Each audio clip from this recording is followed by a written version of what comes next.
My name is Carlos Aguiar. I'm a Ph.D. student in the Department of Design and Environmental Analysis.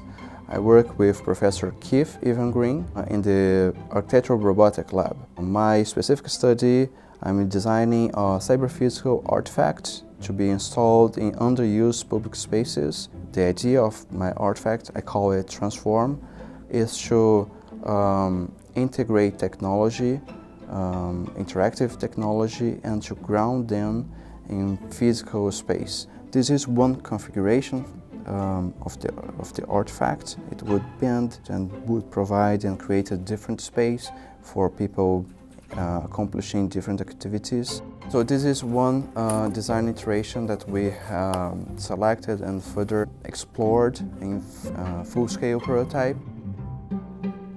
I'm from Brazil, and my parents didn't have the opportunity to finish their elementary school. So to finish a PhD is definitely a conquer for my family.